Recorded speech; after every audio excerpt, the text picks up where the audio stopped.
On va faire... ça fait longtemps. Hein. Puis on n'a pas fait cours. Comme... allô, vous me suivez? C'est bon? Alors, je vois Paul également, la Gomez est là. Shalom à vous. Je vois Gomez, il est au travail, je crois. Shalom, shalom, Rav. Shalom, Paul. C'est comment? Manishma? Ça va? Oui, Baou Hachem, ça va? Oui, ça va. Oui, Hachem, fait Gaston. Alors, on va commencer. On va parler de quelque chose aujourd'hui parce que je me suis rendu compte que il faut qu'on commence dans des notions basiques. On va commencer dans des notions basiques. Alors, vous allez excuser le bruit du bébé et tout. On va parler, on va faire un peu de guématrie. On va parler un peu de la guématrie. La guématrie, c'est quoi? D'accord? On va aborder ces notions parce que chaque fois que on parle de la guématrie, on parle de ces notions, la valeur numérique de la lettre, le poids de la lettre et tout. Il faut savoir que la guématrie occupe une place assez importante dans l'étude de la Torah. Hormis le fait de savoir déjà lire hébreu, il faudrait également comprendre la gématria, elle est très importante.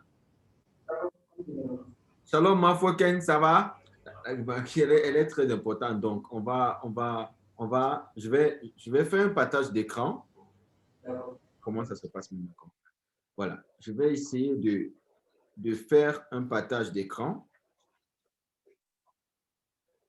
Oui. Je vais faire un partage d'écran.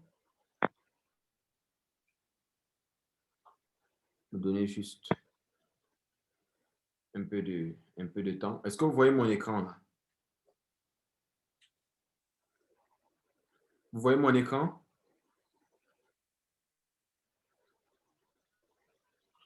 Là, vous voyez mon écran? Oui, Rav, au revoir. Ok, d'accord. On va voir. Alors, qu'est-ce que je voulais faire là? Et ça va. Vous allez un peu m'excuser. Je voudrais... Voilà. Alors, j'espère que vous voyez bien l'écran, n'est-ce pas? Excusez le mot qui est employé parce que c'est le mot qu'on entend vulgairement. C'est-à-dire, on va parler de... Non, ce n'est pas le cours que je vais lancer aujourd'hui. Attendez, j'ai fait une petite confusion. Je parlais de la guématrie. La guématrie, excusez vraiment. On parlait de la guématrie. Alors, vous allez vous rendre compte que chaque fois on parle de la guématrie, on parle de ceci, bah, les gens ne comprennent pas souvent de quoi est-ce qu'il s'agit. La guématrie, c'est quoi? À quoi est-ce que la guématrie elle sert? J'espère que vous voyez très bien l'écran, n'est-ce pas? Alors, l'objectif de ce vidéo est de vous prouver que la parole de Hachem, la parole d'Avaya, elle est infaillible. C'est-à-dire que la Torah, elle n'est pas là pour rien. Donc, on va explorer. La guématrie déjà, c'est un mystère caché de la Torah des Écritures. Il vous faut également vous mettre à l'école pour avoir la profondeur. Pour ce faire, il vous faut porter des lunettes hébraïques parce que aborder cela avec une mentalité chrétienne, cela ne vous aidera pas. D'autant plus que vous sortez d'un monde chrétien pour la Torah, vous avez besoin de vous débarrasser au maximum des notions chrétiennes. Alors, vous connaissez ma position en ce qui concerne Yeshua et tout le reste. Je ne marche pas dans ça. Donc, la Torah que nous donnons est une Torah de vie. Et nous avons un principe à Botina Kadisha, c'est que nous donnons et nous nous rassurons de la personne ou de l'apprenant à qui nous donnons. Et nous donnons progressivement. Progressivement. Ne bousculons pas. Si je donne cours aujourd'hui, c'est parce que mon rabbi m'a demandé de le faire. Donc, je ne fais pas parce que j'ai envie de faire. Je fais parce qu'il y a un besoin. Donc, on avance. Alors, la gématrie biblique est tout petit peu différente des mathématiques bibliques. Parce qu'il faut comprendre, il y a une différence comme ça que je fais entre les mathématiques bibliques et la gématrie biblique. Moi, tout, on va aller simplement droit au but. On va aller simplement droit au but. Alors, il faut savoir que la gématrie, attendez, je vais arriver ici parce que je ne viens pas bien voir. C'est toi. Plusieurs croyants redoutent la gématrie biblique car ils pensent que c'est la numérologie. Vous connaissez la numérologie? C'est-à-dire un calcul avec les nombres que vous voyez souvent et tout. Il ne faut pas confondre. Ah oui, on a entendu parler de ça. Oui, la gématrie biblique, ce n'est pas la Numérologie, ouais. C'est pas ça. Il faut faire la différence dessus. Je sais que je suis en train de m'adresser à des juifs qui comprennent bien avec l'assiette ici. Excusez-moi, je suis avec le bébé. Assieds-toi ici, tu manges. Assieds-toi. Donne-moi l'assiette. Alors, on essaye de faire la différence entre la gématrie et la numérologie. C'est ce que nous allons essayer de voir les ensemble. Alors, la gématrie n'a aucun lien avec la numérologie. Au contraire, donne-moi l'eau. Au contraire, la numérologie est une pratique divinatoire. Ça, vous devez le savoir. Elle est interdite par la Torah. C'est-à-dire, quelqu'un qui fait la numérologie, parce que vous devez déjà, comme ça, faire la différence avec tout cela. Quelqu'un qui fait la numérologie, qui sache que c'est une pratique interdite par la Torah. Je ne vais pas aller trop dans le sort, mais on va aller progressivement pour que vous puissiez comprendre où est-ce qu'on va. La numérologie est l'étude supposée du sens occulte des nombres. Le sens occulte des nombres. C'est ce qu'on appelle la numérologie. C'est l'étude, comme ça, du sens occulte des nombres. C'est-à-dire, vous comprenez bien que lorsqu'on parle de ces nombres-là, vous comprenez bien de quoi je suis en train de parler. Si vous avez des questions, vous allez m'arrêter. Lorsqu'on regarde dans les 367 mitzvot qu'Hachem il a donné, surtout les mitzvot lotacées, les mitzvot négatives, on voit dans la mitzvah numéro 31, parce que les numérotés, les 613, on voit dans Vaïkra 19, verset 26, on dit ne point pratiquer la divination. Vous comprenez bien ce que c'est, tout ce qui renvoie à la divination et tout, il faut éviter au maximum. On dit encore pourquoi? Parce que en fait, ceux qui la pratiquent n'ont pas la maîtrise d'un certain ensemble d'éléments dont ils ne peuvent pas comprendre de quoi il s'agit. Alors, dans Devarim également 18, verset 10, il est dit ne point pratiquer la prédiction, ce qu'on appelle Onan, ou l'observateur du temps. Il ne faut pas. Dans Deutéronome également, en Devarim 18, 10, il est dit ne point pratiquer l'enchantement. C'est chose de savoir. Je vous donne des références pour qu'on avance. Il faut également savoir que la gématrie est liée aux lettres hébraïques. Ça, vous devez le savoir. La gématrie est liée aux lettres hébraïques, on pouvait le voir, et non de ce que les gens ils veulent attacher cela à des mots grecs. Non. La gématrie, elle est liée aux lettres hébraïques, c'est-à-dire l'hébreu original, ainsi que des mots grecs de la Bible entière. C'est-à-dire quoi? Lorsqu'on regarde, par exemple, quand vous voyez ceci, vous allez vous rendre compte qu'on a le Magen David, et sur le Magen David, on retrouve toutes les lettres. Aleph, Bet, Gimel, Dalet, Eva, Zayin, Retet, Yud, Kaf, Raf, Lamed, Mem, Nun, Samer, Ayin, Pefe, Tchade, Pefe, Tchade, Kouf, Reshin, Taf. On voit toutes les 22 lettres de la fabrique hébraïque qui reviennent et qui interviennent sur le Magen David. Alors, un autre jour, je me dis peut-être demain, on va faire un cours pour parler comme ça du Magen David. On va comprendre ce que c'est. Au départ, il faudrait déjà savoir que, au départ, l'hébreu est avant tout, l'hébreu et le grec n'avaient pas de lettres pour représenter les chiffres comme on le fait dans notre langage. C'est-à-dire, on voit les ABCD, comme on peut le voir, ABCD, il est 1, 2, 3, 4, 5, 6. Alors, on peut également voir une certaine similitude. Vous voyez l'hébreu et le grec, vous voyez bien comment c'est copié. Par exemple, quand on parle du Aleph, vous voyez le Aleph ici, vous voyez, ça vaut 1. C'est-à-dire que la position de la lettre, c'est 1, le poids de la lettre, c'est 1. Et lorsqu'on vient, excusez-moi, je vais rentrer un peu.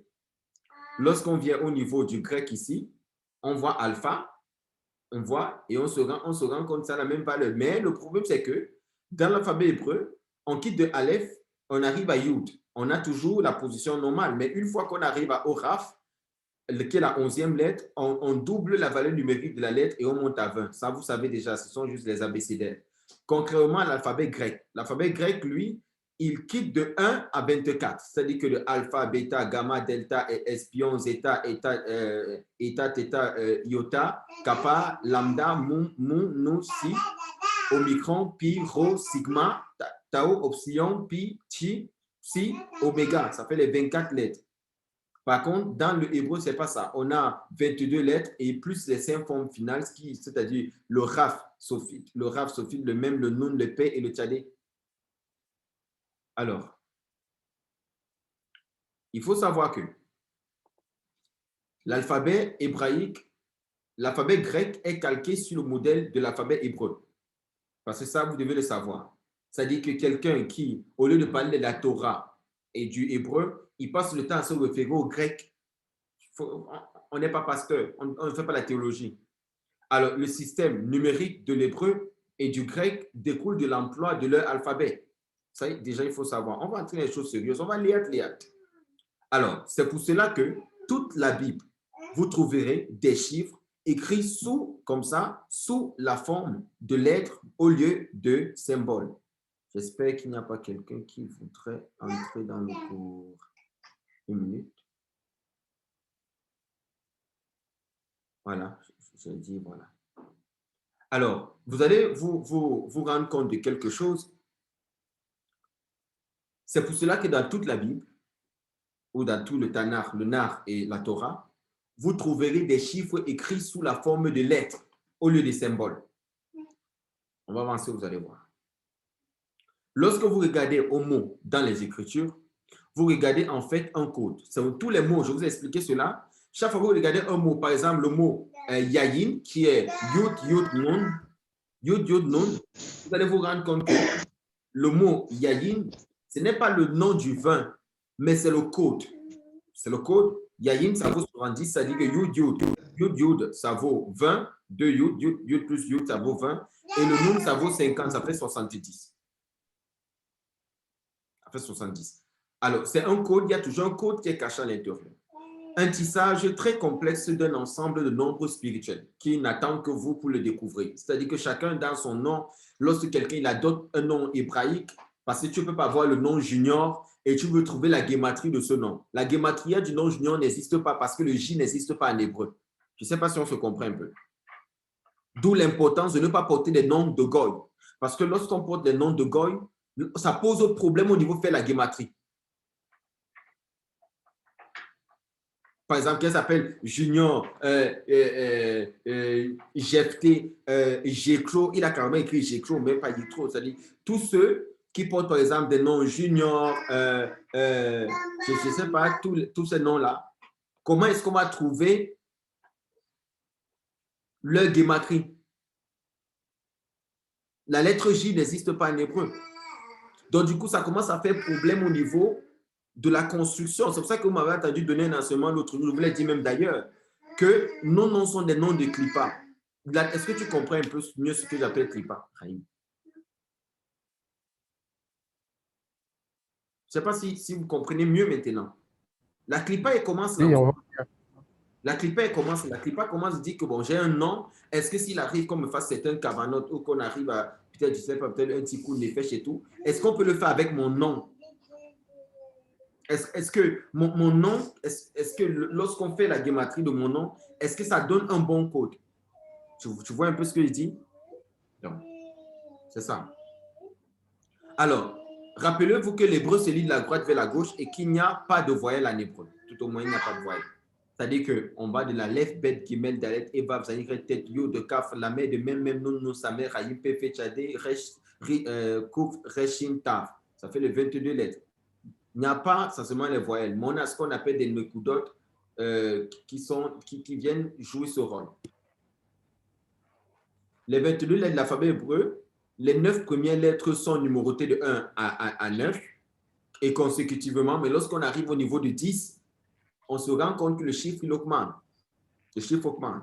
Les 9 lettres qui suivent vont donc de 10 à 90 avec un intervalle de 10. À chaque fois, on ajoute 10. Mais lorsqu'on arrive à 90, comme vous avez vu comment j'ai mis le crochet ici, lorsqu'on est à 10, lorsqu'on arrive à 90, ça s'arrête. Mais lorsqu'on traverse 90, on va maintenant de 100, 200, 300, 400.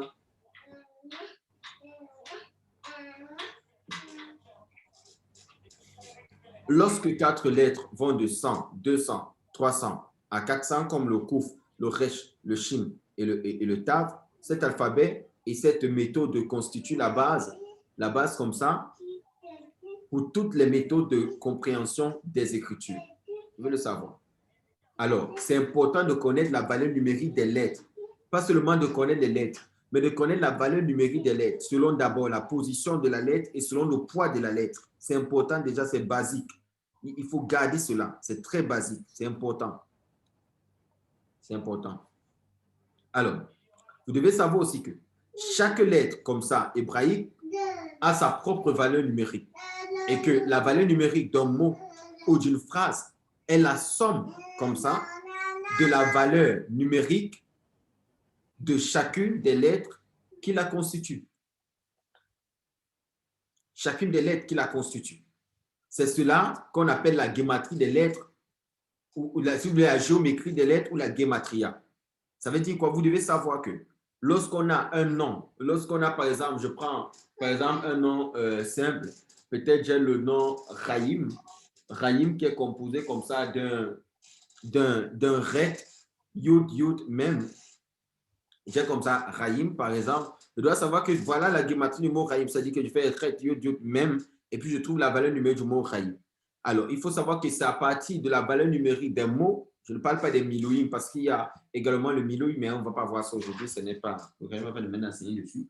Alors, c'est à partir des milouïm maintenant qu'on arrive à comprendre un certain nombre de choses. Mais déjà, la gématrie, il faut savoir que c'est incontournable pour celui qui étudie la Torah. Parce que la plupart des mystères se retrouvent en hébreu. Il n'y a rien en français, il n'y a rien en anglais. Il faut être dans le hébreu pur. Il n'y a rien dans ces différentes langues.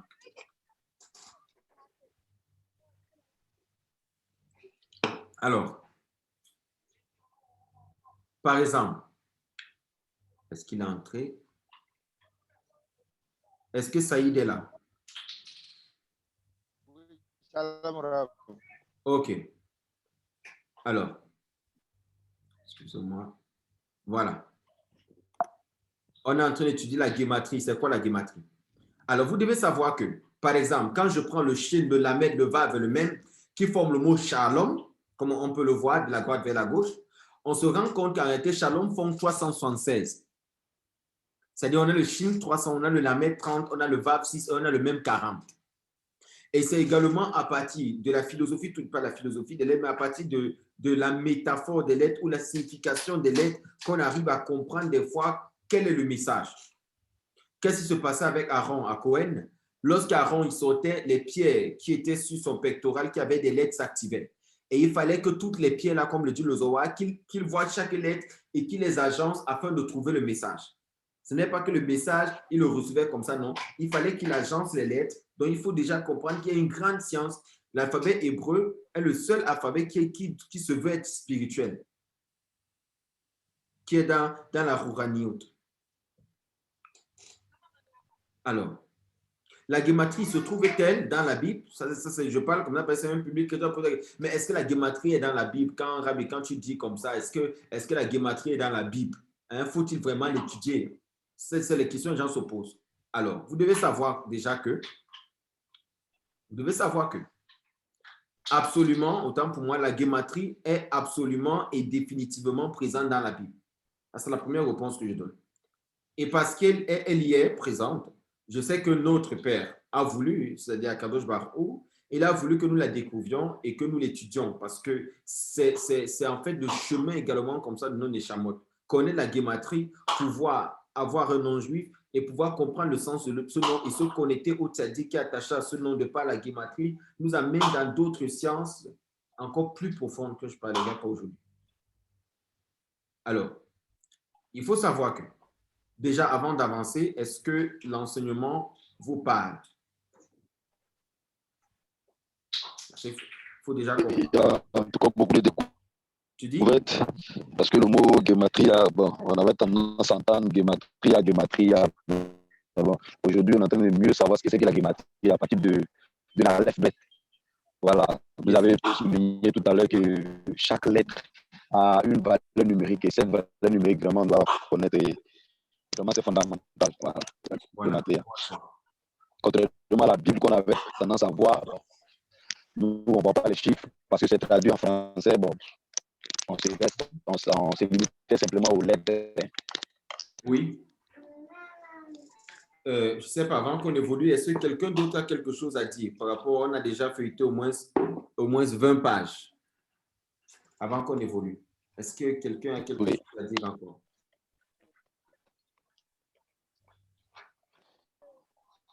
Je vois un message là. Assieds-toi. Assieds-toi.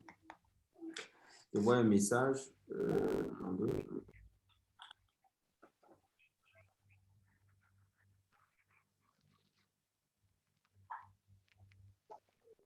Alors, est-ce que quelqu'un a quelque chose à rajouter? Là, est-ce que c'est bon? C'est bon, Rav. Tu allais fatigué? Non, ça va. Lorsqu'on étudie dans la guématrie, bois le jus. Laisse le bavardage. Bois le jus. Et quand j'étudie, tu ne fais pas de bruit. Bois le jus. Oui. Quand tu bois. Okay. Si tu ne bois pas, tu me le mets et garde. Alors, lorsqu'on étudie la guématrie, elle augmente notre émouna en chaîne et également en satora. Ça veut dire quoi? Celui qui étudie la guématrie et qui chaque fois arrive à faire la guématrie, celui qui essaye d'entrer dans la guématrie, il augmente sa émouna. Il augmente sa émouna. Il augmente. Celui qui fait la guématrie, il augmente sa émouna. Alors, par exemple, on va faire un travail très simple. Il faut savoir premièrement que dans chacune des lettres qui se trouvent là, il y a d'autres lettres incluses à l'intérieur. Je prends un exemple simple. Je vais par exemple prendre ici, je vais par exemple prendre le ret, qui est la 8e lettre de l'alphabet hébraïque. Quand vous voyez le ret, ne vous rendez-vous pas compte que il s'agit comme ça d'un dalet et d'un vav. Lorsque vous regardez, par exemple, Ohé, vous ne voyez pas qu'il s'agit d'un dalet et d'un yud. Prends le capuchon, tu me donnes. Ne voyez pas qu'il s'agit d'un dalet et d'un yud, par exemple. Et maintenant, revenons donc à Aleph. Quand vous voyez le Aleph est une composition de 3 lettres. C'est ce que tu fais.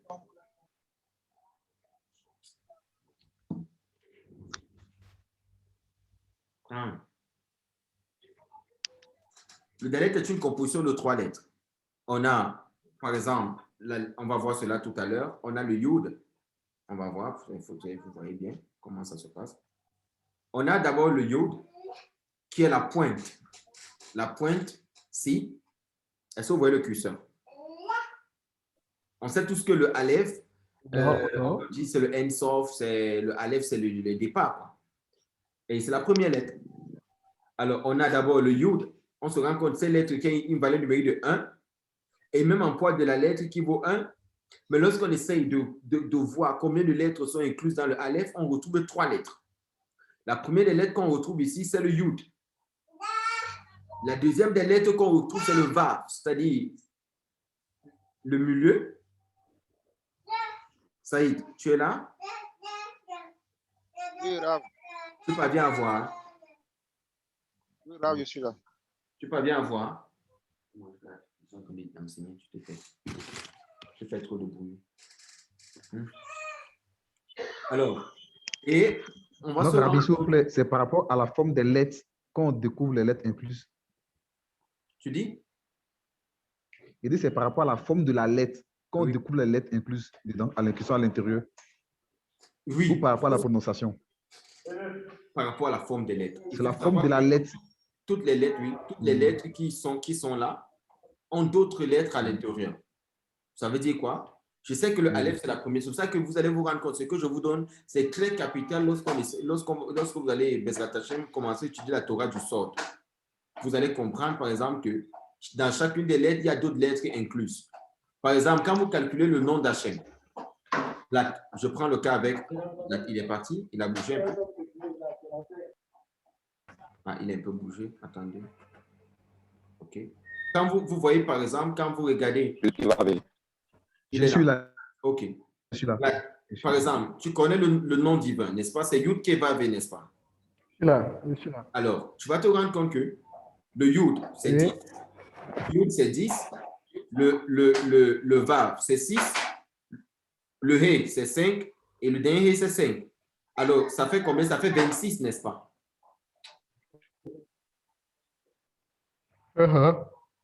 Ça fait 26. Alors, les 26 là, c'est la valeur numérique du Shem Havaya, Yud Kevavé. N'est-ce pas? On sait tous que c'est ça le nom de Dieu, si vous voulez. Maintenant, regardez le Aleph. Le Aleph, on a dit premièrement que le Aleph, il est composé d'abord d'un Yud, ensuite d'un Vav, ensuite d'un Yud. Est-ce que vous voyez? D'abord un Yud, ensuite un Vav, la couronne du milieu, et un Yud, le dernier pied. Ça fait combien? Ça fait 26. 26 aussi. Ça veut dire quoi? 10, Quand vous 10, dites, 10, oui, 6, 10. bien sûr. Quand vous dites dans Yud Kevavé, vous devez également savoir que il y a d'autres révélations. Ce que je vous donne, c'est un ridouche. C'est savoir que les lettres en elles-mêmes portent un univers incroyable. Lorsqu'on va se voir comme ça à Accra, on va faire une étude du Zohar sur lorsque les lettres se présentaient devant le maître du monde et disaient crée le monde par moi. Vous allez voir à quel point il y a une sagesse infinie dans les lettres. Les lettres ont un pouvoir guérisseur. C'est pour ça que dans la prière, il ne faut pas confondre le resh avec le ret.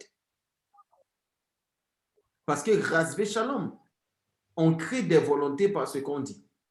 Et si on crée des volontés, c'est des entités vivantes. Et ces entités peuvent avoir de l'impact sur nous, Rasvé Shalom, négativement. Alors, vous voyez bien ce que ça fait. Ça fait Yud, Vav et Yud. Yud, Vav et Yud, c'est 10 plus 6 plus 10, ça fait 26. Et bizarrement, comme je l'ai dit, ça ressemble bizarrement, 26 est également la valeur numérique du tétragramme. C'est-à-dire que les 4 lettres du nom divin qu'on retrouve dans la Bible, n'importe qui, toujours écrit en majuscule. Si tu veux, en Seigneur ou en Dieu, comme c'est écrit dans certaines versions de Bible. Alors, Yud Kevavé. Yud, He, Vavé, ça fait 26. Parce qu'on a Yud de 10, on a le He qui est 5, on a le Vav qui est 6, et on a le He qui est 5. Alors, la lettre J, elle n'existe pas en hébreu. Donc, on ne peut pas dire Jéhovah, on ne peut pas dire Jésus, on ne peut pas dire, mais this is fake. Jérémie. Mais Jérémie, c'est qui? Je ne connais pas qui est Jérémie. Josué. Josué, c'est qui? Qui est Josué? Jésus, c'est qui? S'il a vécu à Jérusalem et que les églises écrivent son nom Jésus, mais aucun juif n'a jamais appelé Jésus. La lettre J n'existe ni en hébreu, ni en latin, ni en grec. Allez fouiller. D'où est-ce que ça sort donc? La lettre J, elle est inventée au XVIIe siècle, au XVIe siècle par le théologien français qu'on appelle Pierre Ramuse. Et cette lettre sera refusée parce que Martin Luther ne va pas l'adopter, mais plus tard, elle sera adoptée après la mort de Martin Luther dans ses versions de Bible. C'est les premières versions de Bible de Martin Luther. C'est-à-dire que vraiment, c'est terrible. Il y avait le nom dessus, Jesus.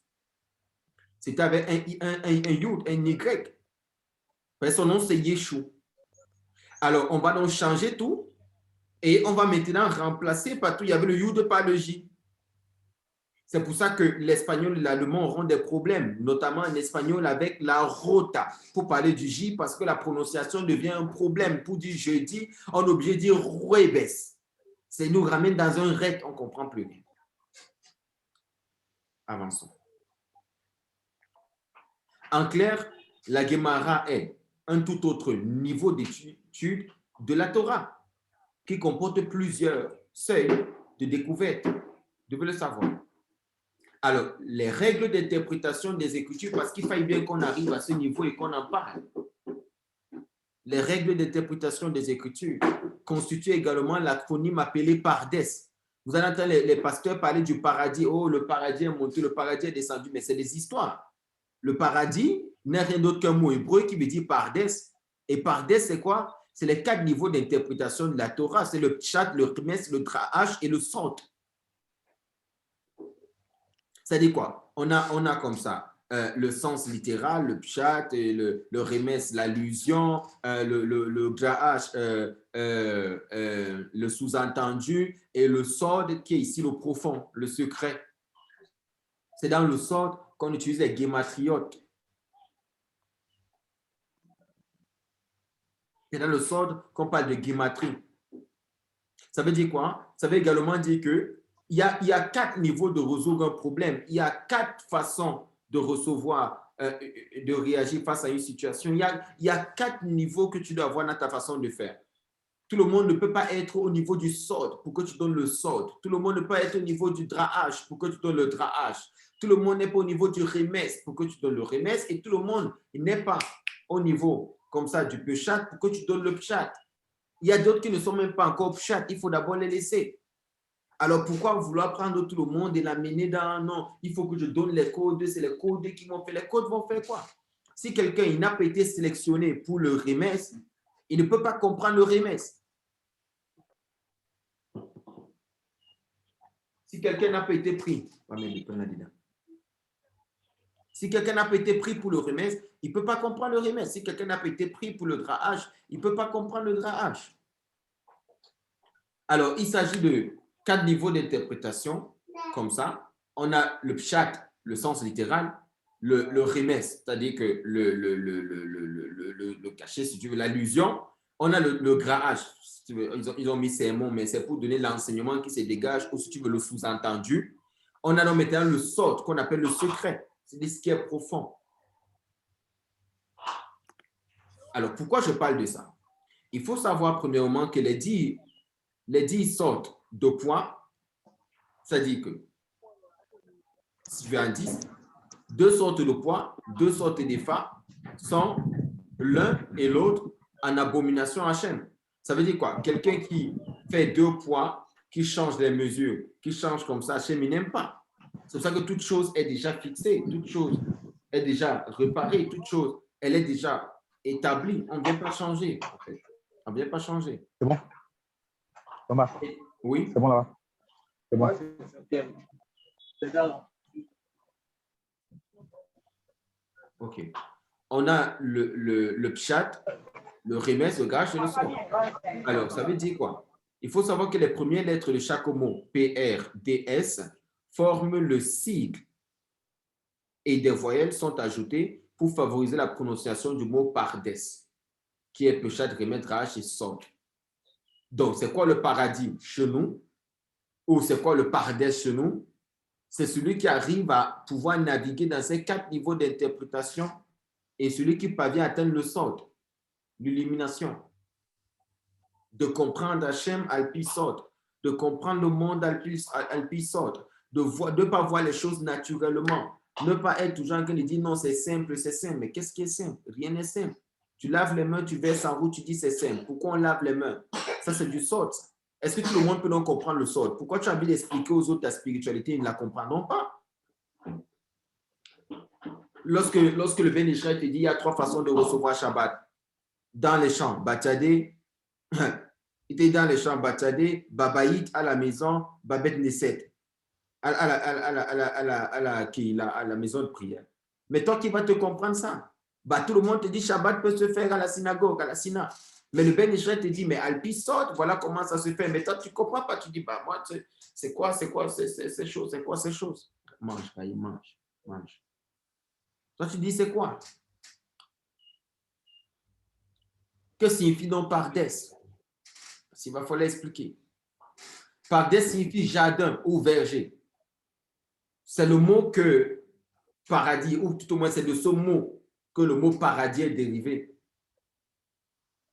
Le paradis, il y a les arbres, ils ont ces témoins de Jéhovah et tout, ils ont créé toute une science-fiction, des trucs et tout. Voilà. Que jusqu'ici, c'est bon.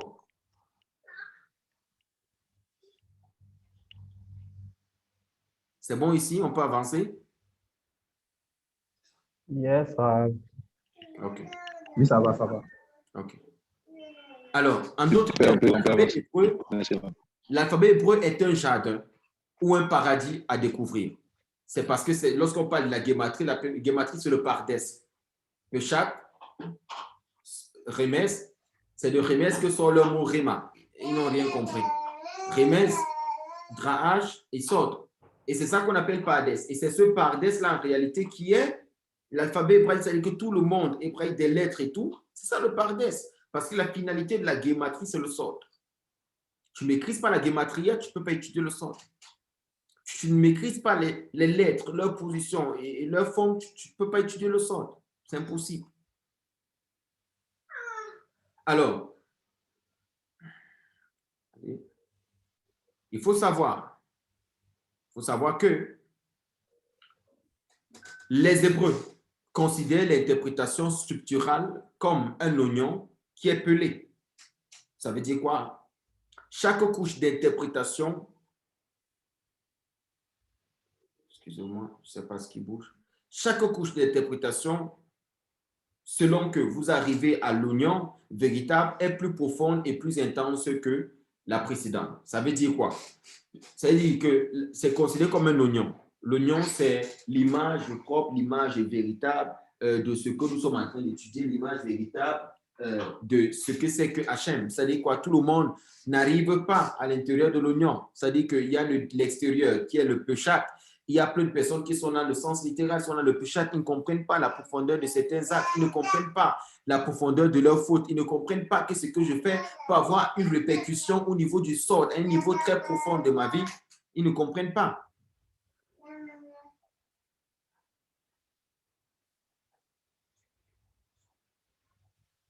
Ils ne comprennent pas. Alors, les Hébreux considèrent, comme je disais tout à l'heure, comme un oignon. Vous voyez l'oignon? Il y a la partie extérieure qu'on appelle le pshat. Il y a le remez.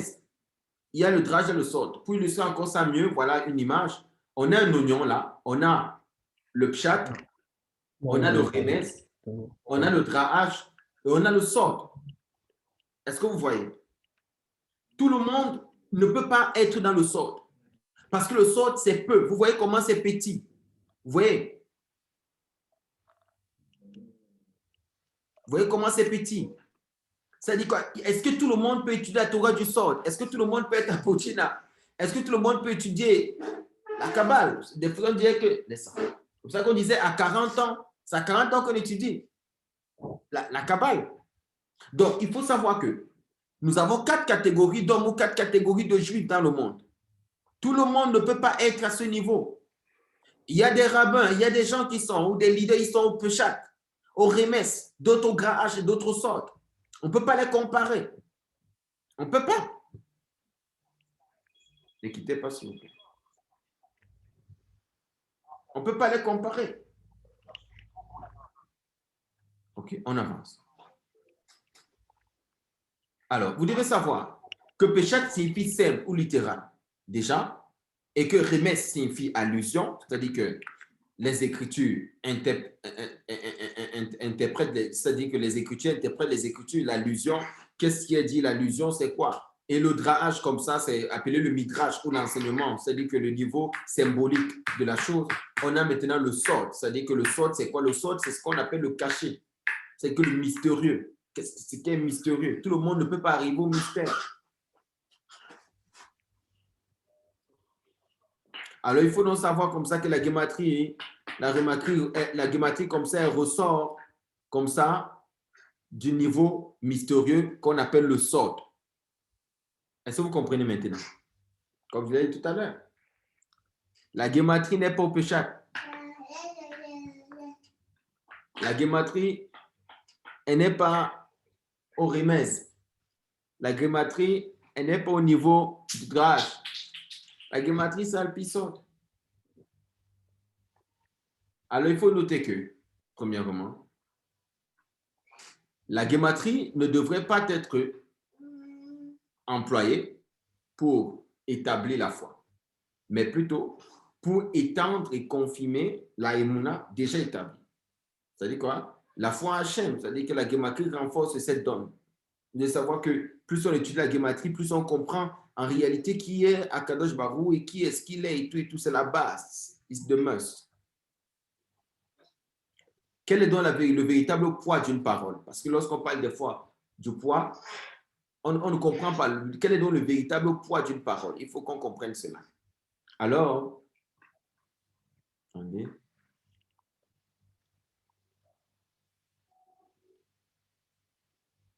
Une minute, voilà. Il y a une partie là que j'essayais d'expliquer par rapport à que les gens essaient de comprendre. C'était un séminaire. Alors, vous devez savoir que chaque lettre, chaque mot, chaque phrase, chaque paragraphe, comme ça, a une valeur numérique et le nombre de mots compte. Et les mots qui ont la même valeur numérique ou poids sont considérés comme connectés dans certaines mesures. C'est-à-dire quoi? Quelles sont les singularités d'une telle précision? Plusieurs pays, par exemple, organisent ce qu'on appelle des loteries. Quelles sont les probabilités de tirer le numéro encore et encore? La singularité se trouve donc dans ce qu'on appelle les milliards. En réalité, dans la guématrie, la valeur liée au mot est la même encore et toujours. C'est-à-dire quoi? Ça ne change pas. Ça ne change pas. Celui qui veut gros, il mise gros. Que ce soit dans les histoires chrétiennes là, que ce soit dans la Torah, c'est la même chose. Ils concordent parfaitement. S'il y a un juif qui renie la guématrie ou qui raconte n'importe quoi, il ne sait pas de quoi il parle. Il ne sait vraiment pas. On va avancer. Effectivement, la guématrie peut nous aider à identifier les fausses doctrines. Il est très facile de reconnaître une fausse doctrine ou même une erreur juste en maîtrisant les chiffres. C'est un fait. C'est un fait. Si la valeur d'un mot ou des mots en particulier ne cadrent pas, ils sont donc absolument et certainement incorrects. C'est comme ça. Si donc, par exemple, là je sais que je m'adresse aux gens qui sont du monde chrétien, puisqu'on en parlait encore dans le groupe hier, si un prédicateur ou une personne vous dit qu'un mot signifie telle chose et que la guématrie de ce mot vous donne un mot autre sens, c'est une personne en question qui est en tort et non la guématrie du mot. Parce qu'en réalité, la guématrie, lorsque tu étudies en profondeur, c'est elle qui te donne la définition même du mot. C'est elle qui te donne ce que le mot il signifie, ce que le mot il vaut et à quel niveau est-ce que nous devons prendre cette information. C'est très important. La guématrie n'est donc pas sujette aux manipulations dans son interprétation. Elle est ce qu'elle démontre. C'est pour cela que la guématrie ne se fonde pas sur des doctrines. Mais tout au contraire, elle confirme la Torah. Donc, il faut faire très attention. On a fini, il fallait que j'aille très vite pour essayer de vous aider. Est-ce qu'il y a une question?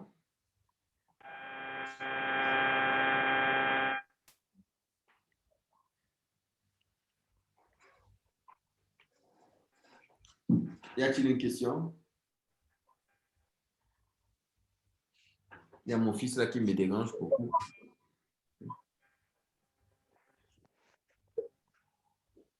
Il y a une question? Shalom Rav. Allô Rav. Allô. Oui, allô là. Shalom.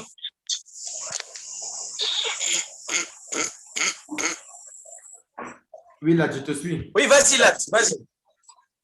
Oui, au fait, ce que j'aimerais savoir, c'est est-ce que le cours est fini ou est-ce qu'on va revenir encore sur plusieurs notions concernant la guématrie? Ça veut dire que tu as des questions concernant cette guématrie. Pose ta question. Le cours, il n'est pas fini. Non, c'est pas. Le cours, il n'est pas fini. Ah, ok. En réalité, je ne peux Ok, pas tout non, c'est donner. juste ça. Je ne peux pas tout donner. Voilà, J'ai produit, en fait, pour vous donner un aperçu. Parce voilà, que le reste, on justement, voit ok. cela encore plus en profondeur. Si Bezrat Hashem, D'accord, c'était savoir ça, c'était savoir ça. tu dis? Vu qu'on va aller en profondeur, ça veut dire que je n'ai pas vraiment de questions. C'était juste pour savoir si Parce que on avait on déjà va aller tout en profondeur, mais c'est dans les textes. Et c'est de toi à moi. C'est-à-dire que lorsque les attachements se verront à Accra, on passera plus de 2 semaines ensemble. Donc, forcément, il y a des choses que j'enseignerai sur place. D'accord, Euh, j'ai compris. Gomez, oui. Rav, Oui. oui, par contre, j'avais remarqué que sur le document PDF, en fait, devant le chat, on mettait un bœuf, le remez, un homme, et, je pense qu'il y avait après le drache, le lion, le sod, je sais plus, c'était un aigle. Et je me suis dit, si on met ces initiales, ça symbolise forcément quelque chose. En effet, ça symbolise quelque chose, mais en réalité, je ne peux pas l'expliquer comme ça. Il faut... D'accord, c'est bon, j'ai compris. J'ai compris, ça me plaît, ça veut dire que tu es attentif. Effectivement, ça signifie quelque chose et on va l'étudier, Léa, on va l'étudier. On va l'étudier. D'accord, ok. Je vois ta barbe pousser, c'est une bonne chose. La barbe est poussée. Mais il paraît que je n'ai pas pu la raser avant Pessa, donc je suis bloqué. Oui, tu es bloqué, tu vas attendre. Tu ne touches même pas. Une belle barbe brillante. Non, ne touche pas. Voilà. Par contre, je n'ai pas bien compris le début introductif où vous faisiez allusion à deux types de guématrie. J'ai juste entendu, parce que vous avez dit qu'il y a la guématrie biblique et la guématrie...